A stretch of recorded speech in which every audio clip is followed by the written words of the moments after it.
बच्चे किसी कारणवश, देखो तुम मान लो ये तुम हो, ये कौन है? मैं।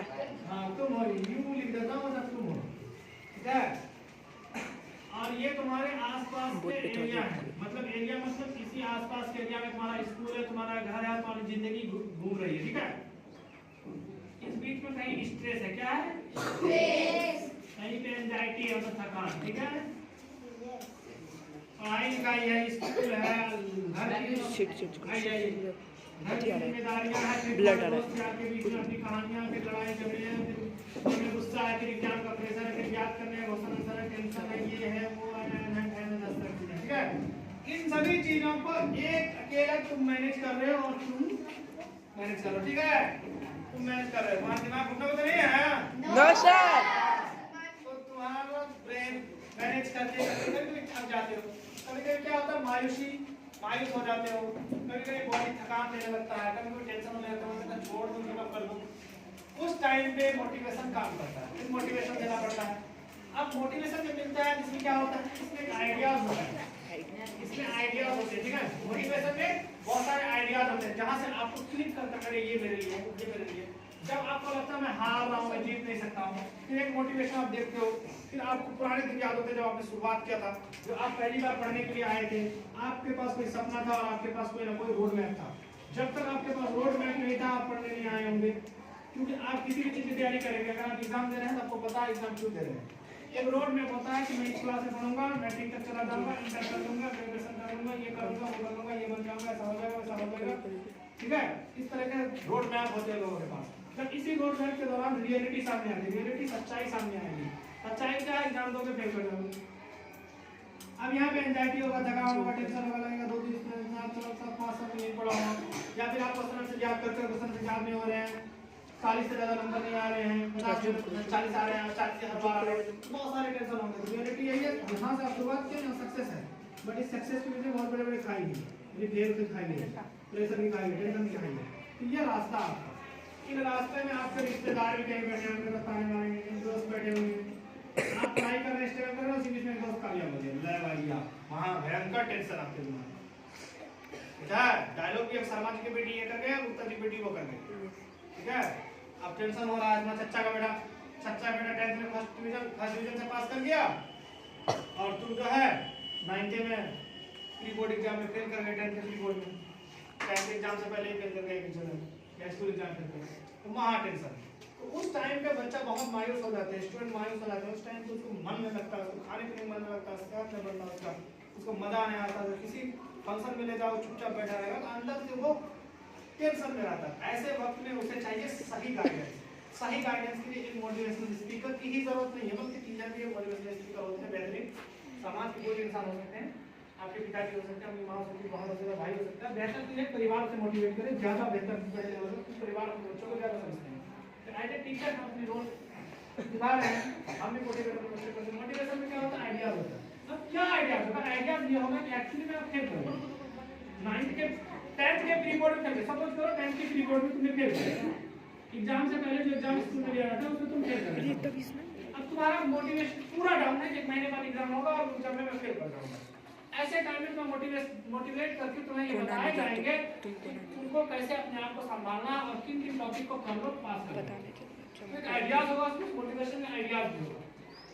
नहीं कुछ समझ में आ रहा है, मोटिवेशन सुनोगे, इससे क्या होगा? इससे 1-2 घंटा तक चार्ज रहोगे। क्या रहोगे? चार्ज रहोगे। पॉजिटिव माइंडसेट तुम्हारा रहेगा, ठीक है। और कहा जाता है कि अगर किसी का माइंडसेट पॉजिटिव है, यानी दिमाग की शक्ति, मन की शक्ति ये बहुत स्ट्रांग है, तो बंदा कुछ भी कर जाएगा। क्यों? क्योंकि सारा खेल नहीं होता है जिसका जितना मन स्ट्रांग है, ठीक है। अवध ओझा भी बहुत बड़े फेमस टीचर हैं, उसने भी कहा है कि जब तुम यंग होगे, तुम जवान होगे, बड़े होगे, तो उस समय तुम्हारी 2 ही शक्ति काम करेगी। एक शक्ति है मन की शक्ति, एक शक्ति है शरीर की शक्ति। यानी शरीर में कोई बीमारी ना होना चाहिए, शरीर स्ट्रांग होना चाहिए, हाथ पैर सब चीज। और दूसरा क्या है कि मन की शक्ति, मन स्ट्रांग होना चाहिए। अब तुम कितना अमीर है, कितना गरीब, इसका मतलब है तुम्हारे सपने, तुम्हारे शरीर की शक्ति और मन की शक्ति बड़ी बड़ी करेगा। अगर शरीर बहुत स्ट्रांग है, मन बहुत स्ट्रांग है, तो तुम्हारे सपने भी स्ट्रांग होंगे, तुमको लगेगा कि हम कर जाएंगे, ठीक है। तो कर जाएंगे क्या होता है? Law of attraction. क्या होता है? लॉ ऑफ अट्रैक्शन एक नियम है, ये नियम है अट्रैक्शन की। अट्रैक्शन मतलब होता है किसी भी चीज को अपनी ओर खींचने का नियम, खींचने का। अब ये डस्टर यहाँ पर है और डस्टर की दाम है 10 लाख। कितना दाम है? तुम्हारी हैसियत है ना, मेरी हैसियत है, खुद की हैसियत, बाप दादाओं की हैसियत छोड़ दीजिए। बाप दादा अपना कमाए ना, उसकी अपनी स्ट्रगल है, अपनी जिंदगी का वो मेहनत है, वो तो आपको जो मिलेगा वो अलग बात है, कुछ नसीब में मिल रहा है। बाकी आप सोचिए कि ये आपका 10 लाख का कोई चीज है, ठीक है, आप सोच रहे हैं वो चीज हमको चाहिए, उसके मिल जाने से आपको बहुत खुशी मिलेगी। आपको वो चीज एट एनी कॉस्ट किसी भी सूरत में चाहिए ही चाहिए, चाहिए ही चाहिए वाला कंडीशन है। लॉ ऑफ अट्रैक्शन अब यहाँ काम करेगा। कैसे? लॉ ऑफ अट्रैक्शन एक्चुअली में है क्या, जब 10 लाख की चीज आपको खरीदना है, सपोज कीजिए 10 लाख का कोई चीज है, आज के डेट में सपोज करो कोई आदमी कुछ खरीदना है, जैसे तुम ये बोलो खरीदना चाहते हो, तो क्या करोगे तुम? लॉ ऑफ अट्रैक्शन अब काम करेगा सर। अब तुम क्या करोगे? तुमको अब उसके लिए वीडियो देखना शुरू करोगे, 10 लाख का सामान खरीदने के लिए क्या करें, उस वीडियो में करेगा 10 लाख का सामान खरीदने बिजनेस स्टार्ट करो, चाय का ठेला लगाओ। अब देखो बच्चा क्या करेगा, चाय का ठेला लगाएगा, तुम बोलोगे मैं नहीं लगाऊंगा, मैं बड़ा आदमी का बच्चा हूं, आप सपोज कीजिए आप लगा दिए चाय का ठेला, क्योंकि लॉ ऑफ अट्रैक्शन इसलिए काम करेगा, देखिएगा कैसे करता है, क्योंकि आपको ये चीज चाहिए, आप उधर भूल जाओ क्या कर रहे हैं, लेकिन ये चाहिए आपको, इसके मिल जाने से आपका खेल होगा। आपको चाय चाय पकौड़ी नहीं, आप इसको रिसीव करने के लिए चाय का दुकान लगा दीजिए। आप अब बिजनेस कर रहे हैं, 20 साल बिजनेस करते करते आपका दिमाग में यही चल रहा है, लोग कह रहे हैं कि क्या कर रहा है, फालतू काम कर रहा है ये बंदा, लेकिन आपके दिमाग में चल रहा नहीं मुझे वो चाहिए, वो चाहिए, उसके लिए पैसा जमा करो। क्या हो रहा है? डेली सुबह उठ रहे हो, वीडियो में कह रहा है सुबह उठो, मेहनत करो, काम करो, ये करो, वो करो, पढ़ाई करो, जितना चीज तुमको बताया 10 साल तक तुम उसके पीछे पागल की मेहनत किए, 10 साल के बाद मेरे पोस्ट में 10-15 लाख तक हो ही जाएगा, फिर तुम उसी को खरीद लिए। तो लॉ ऑफ अट्रैक्शन यही कहता है, जब आप किसी चीज को पाना चाहते हैं तो पूरी दुनिया उसको आपको देने के लिए तैयार बैठी है। क्यों? क्योंकि आप उसके लिए मेहनत करोगे, ठीक है, उसके लिए बंदा मेहनत करेगा। लॉ ऑफ अट्रैक्शन यही है, तुझे 50 से 50 चाहिए और तुम डेली सोच रहे हो मुझे 50 से 50 चाहिए, 50 से 50 चाहिए, 50 नंबर है, 50 नंबर चाहिए, एक नंबर कितना चाहिए, फुल मार्क्स चाहिए। तो इसके लिए क्या होगा? तुम मेरे क्लास में आओगे और मेरे क्लास में पट से याद करोगे, क्योंकि तुमको वही तुम सोच रहे हो और तुम्हारा दिमाग वही अलाउ कर रहा है, यही है आइडिया, करो हो जाएगा, ये करो हो जाएगा। अरे जब करोगे तो हो ही जाएगा ना जी, जब करेंगे तो हो ही जाएगा ना। आज एक क्वेश्चन करेगा, कल दूसरा क्वेश्चन ऐसे करो, क्योंकि उसके बाद लॉ ऑफ अट्रैक्शन क्या है? लॉ ऑफ अट्रैक्शन है उसके बारे में पता करने लगते हैं वो क्या चीज है, ठीक है, उसके बारे में हम पता करने लगते हैं एक्चुअली में वो चीज है क्या। अगर तुझे मार्केट खरीदना 10 रुपये का, तो तुम पता करोगे 10 रुपया एक्चुअली में लोग लाते कहां से हैं जो मार्केट खरीदते हैं। मार्केट खरीदने वाले लोग 10 रुपया लाते कहां से? तुम उसकी वीडियो देखने लगोगे, तुम उसे सुनने लगोगे और सुनते सुनते सुनते सुनते वो जो कर रहा तुम करने लगोगे, जब पता भी नहीं चलेगा तुम उस चीज को करने लगोगे। अब इसको देख लीजिएगा, तुम जिस फील्ड के लिए बड़े हो ना, उस फील्ड में तुम्हें अपने आप लोग ला करके खड़ा कर देंगे। तुम मेहनत करो या ना करो, उस फील्ड में लोग तुम्हें ला करके खड़ा कर देंगे। अब बोलक बात है कि तुम मेहनत नहीं करोगे फील्ड से बाहर हो जाओगे। तुम जिस चीज के लिए बने हो, जिस चीज का कीड़ा तुम्हारे अंदर है, जैसे मेरे अंदर भाषण देने की कीड़ा है, वो हर जगह हम दे देंगे, कहीं दे देंगे, दुनिया खोलेंगे, पढ़ाने का आदत बन चुका है, कहीं पढ़ा देंगे, दुनिया खोलेंगे, क्योंकि जितना पढ़े उतना पढ़ा ही देंगे, उसमें पूरा कॉन्फिडेंस है और मेहनत कर रहे हैं बड़े लेवल। तो ऐसे ही होता है, तुम्हारे अंदर एक चीज का कीड़ा तो होगा बाबू, वो तुमको पता है बट तुम पकड़ नहीं पा रहे हो, एक दिन पकड़ लोगे। तो जिस चीज का कीड़ा तुम्हारे अंदर होगा, जिस चीज में तुम बहुत टैलेंटेड हो, मतलब तुम ये कह सकते हो दिशा पब्लिक स्कूल के अंदर वो चीज हम ही बेहतर कर सकते हैं, हमसे बेहतर कोई नहीं कर सकता। वो चीज एक चीज तुम्हारे अंदर तो खास होगा बाबू, जो खास होगा उसके लिए दुनिया तुम्हें ला करके खड़ा कर देगी। क्यों? क्योंकि उसको तुम डेली काम कर रहे हो, तुम्हें पता नहीं है कि तुम कर रहे हो, तुम्हें पता नहीं है बट तुम कर रहे हो उसके लिए काम। कुछ वीडियोस ऐसे होंगे YouTube पर जिन्हें तुम डेली देखते होगे, कुछ यूट्यूबर ऐसे होंगे जिन्हें तुम डेली देखते होगे, किसी को देखो या नहीं देखो उसका एक वीडियो जरूर देखते होगे। तो लॉ ऑफ अट्रैक्शन नहीं शुरू होता है कि तुम उसके बारे में सुबह से शाम तक सोचते रहते हो। जब तुम सोचते रहते हो और हार्मोन उसी प्रकार से रिलीज होते हैं शरीर में, शरीर एक्शन उसी प्रकार से लेता है, ठीक है। जब शरीर एक्शन लेगा तो तुम काम करने लगा उसके लिए, जब उसके लिए काम करेंगे तो वो काम हो ही जाएगा आपका, समझ रहे हो। अब तुम बैठ के सोचते रहोगे तो हमसे तो 50 से 50 भैया ना आएगा, फुल मार्क्स हमसे ना आएगा, नहीं आएगा तो फेल करना ही नहीं आएगा पसंद रखना ही नहीं, कभी नहीं आएगा। तुम अगर बोलोगे मुझे 100 में 100 मार्क्स चाहिए ही चाहिए, 2025 में 2025 के 4 एग्जाम होंगे क्लास, किसी भी क्लास में तुम जाओगे, first exam, second exam, third exam, fourth exam, final exam, मतलब फोर्थ एग्जाम फाइनल एग्जाम, जैसे अभी फोर्थ होगा इसमें। अभी कोई बच्चा अगर सोचेगा 2025 में 25 से 26 का जो सेशन होगा उसमें हमें हर एग्जाम में 50 पे 100 में 100 चाहिए, उसके लिए बच्चा क्या करेगा, उसके लिए वो हमारे लेक्चर को सुनेगा, टीचर की क्लास को अटेंड करेगा।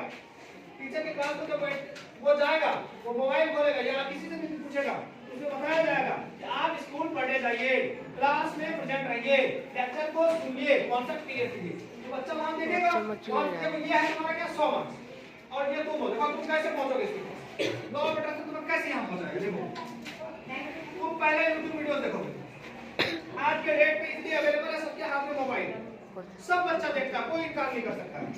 यूट्यूब वीडियोस पर वो देख लेगा कि 100 में 100 लाने के लिए क्या तरीका है, टीचर की क्लास में आना जरूरी है, टीचर को सुनना जरूरी है। अब वो बच्चा सुनने लगेगा, देखो सुनने लगा, यहाँ तक पहुंच चुका है, सर को बोला नहीं सुनेगा वो बच्चा।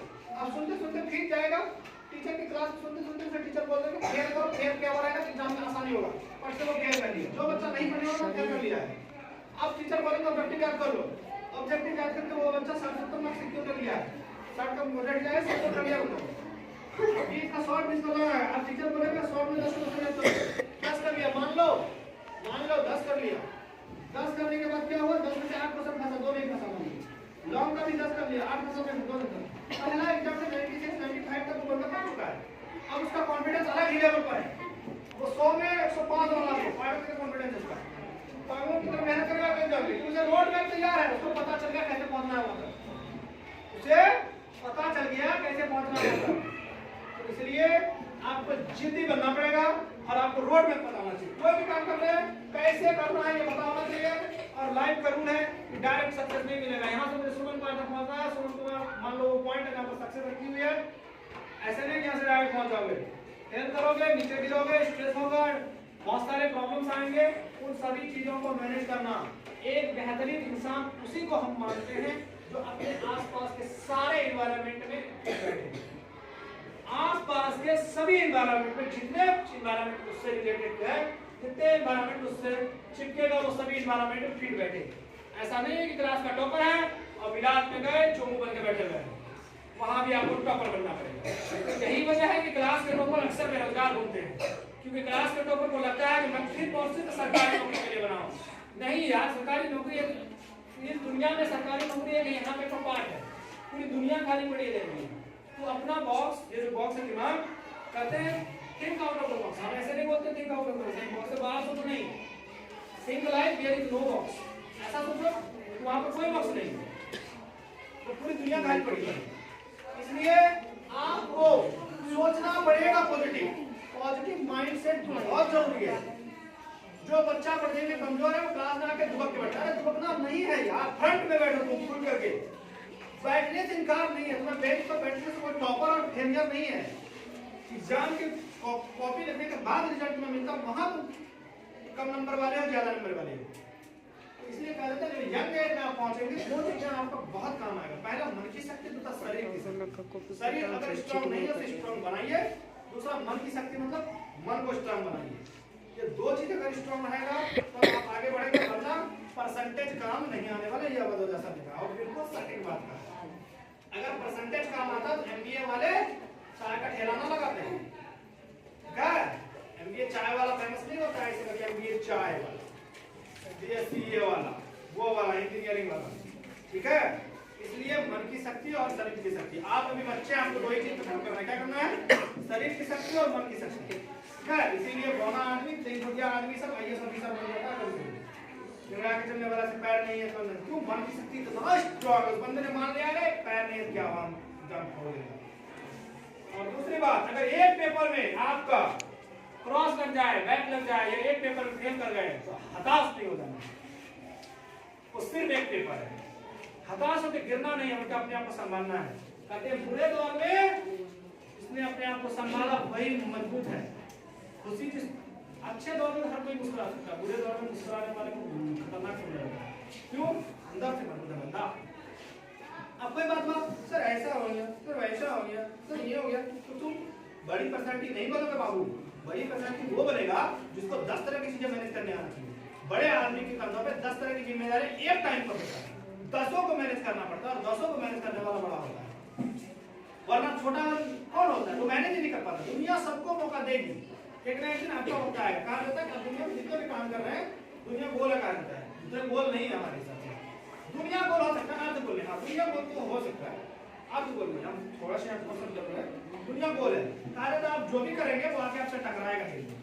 पाप करेंगे पाप टकराएगा, पुण्य करेंगे पुण्य टकराएगा। इसलिए कहता है कर्म आपको रिटर्न मिलेगा, जैसा कर्म करेंगे वैसा रिटर्न मिलेगा, जैसा फल बोएंगे वैसा। आज गाली दे रहे, कल आपको रिटर्न मिलेगा। आपका भी वो दिन आएगा आपको गाली देगा, आपको नहीं देगा, आपको बच्चा देगा, ठीक है? आपको नहीं देगा, आपके बच्चों को देगा। हमने एक कहानी में पढ़ा था, एक आदमी 4 व्हीलर से जा रहा था। सुनो, हमने कहानी में पढ़ा था किसी किताब में, छोटे क्लास में, मैं भी जब आपके लिखा था कि एक आदमी अपने 4 व्हीलर से जा रहा था, जैसे होता है कि रोड से ऐसे पास किया और बगल से एक रोड अंदर से आता है, तो अंदर से एक रोड से साइकिल वाला आया और साइकिल वाला टकरा गया 4 व्हीलर वाला, मार दिया बेचारा साइकिल वाला। कहानी खत्म हो गई, बात खत्म हो गई। कहा जाता है कि सदियों की बात हो गई, दशक बीत गया, 10 साल 20 साल 25 साल 30 साल बीत गया। फिर उसी मोड़ पे एक 4 व्हीलर इधर से आया और एक साइकिल वाला इधर से आया, फिर टकरा के फिर एक 4 व्हीलर वाला चक्कर मारा। लोगों का कहना है कि पहली बार जिस 4 व्हीलर वाला ने चाटा मारा था उसने गलती किया, साइकिल वाले को मार के, बेचारे को नहीं मारना चाहिए गरीब आदमी को। इस बार जो 4 व्हीलर वाला चाटा मारा वो उनके पास साइकिल वाला का बच्चा है, और 4 व्हीलर वाला का बच्चा है, मतलब कर्मा है। कभी आपके बाप पिताजी ने किसी बच्चे को मार दिया चाटा किसी जगह पर, आप भी बड़े हो, उसका ही बच्चा बड़ा हुआ, आपका ही बच्चा हुआ, उसका ही बच्चा हुआ, आपके पिताजी मर गया, उसका पिताजी मर गया, आपके पिताजी ने गलत किया था, उस आदमी का बच्चा से आपका बच्चा कर्मा, उसका बच्चा भगवान आपको कर्मा है। आप नहीं मारे बोले मारे, कर्मा मारा है, कर्मा है। तो गलत करने से पहले सोचिए, कर्म का फल भोगना तो पड़ेगा। ये ऐसा लॉ है। लॉ ऑफ अट्रैक्शन आपको पढ़ा दिए, माइंड सेट पॉजिटिव होना चाहिए ताकि आपको पॉजिटिव चीजें मिल सके। दूसरा है कर्मा आपको बेहतर रखना है, तभी लॉ ऑफ अट्रैक्शन भी अच्छा चलेगा, क्योंकि माइंड सेट तभी पॉजिटिव रहेगा वरना नेगेटिव हो जाएगा। समझ रहे? अगर आप गलत सोच लेंगे तो नेगेटिव हो जाएगा। कर्मा सही सोचने के लिए है, सही सोचेंगे तभी लॉ ऑफ अट्रैक्शन भी काम करेगा, तो सही दिशा में काम करेगा। आप गलत चीज सोचेंगे गलत दिशा में काम करेगा। अब बाहर कुछ सोचेंगे यार हम तो 2 दिन काम करेंगे, ये करेंगे वो करेंगे, तो लॉ ऑफ अट्रैक्शन वैसे ही काम करेगा, फिर कर्मा भी आपको उल्टा चलने लगेगा। समझ रहे हैं? इसलिए बेहतर है आइडिया, मोटिवेशन से आइडिया देते हैं, लेकिन हर एक मोटिवेशन को सुनना जरूरी नहीं है। जब आप हताश होने लगते हैं, जब आपको लगता है हम हार रहे हैं, तो आप मोटिवेशन देखिए और अपना एक बेहतरीन मोटिवेशनल स्पीकर चुन लीजिए, जो भी हो ऑफलाइन ऑनलाइन में, कभी कभी उनका क्लास लेते रहिए, सुनते रहिए, ताकि आपको फ्रेश महसूस होते रहे। और जब भी लगे जिंदगी नीचे जा रही है, कुछ नहीं करना है, बस आपको फिर से प्लानिंग करना है, फिर से अपने काम करना है। कहा जाता है पेड़ हमेशा अपनी पत्तियां बदलती हैं, कभी अपनी जड़ें नहीं बदलती हैं। मुझे सफलता नहीं मिलती है तो अपने रास्ते बदलो, तरीके बदलो, मंजिल ना रहेंगे, मंजिल वही रहेंगे, तरीके बदलो, सफलता रहेंगे।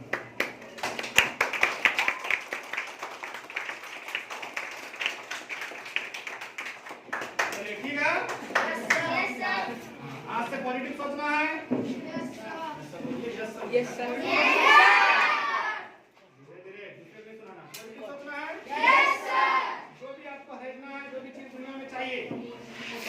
पॉइंट बनाइए और उसके लिए कैसे हासिल करना वो सोचिए। तरीका पॉजिटिव होने के लिए कर्म पॉजिटिव है ताकि आपको रिटर्न बैक पॉजिटिव मिले। ठीक है, समझ में आ रहा है? Yes sir.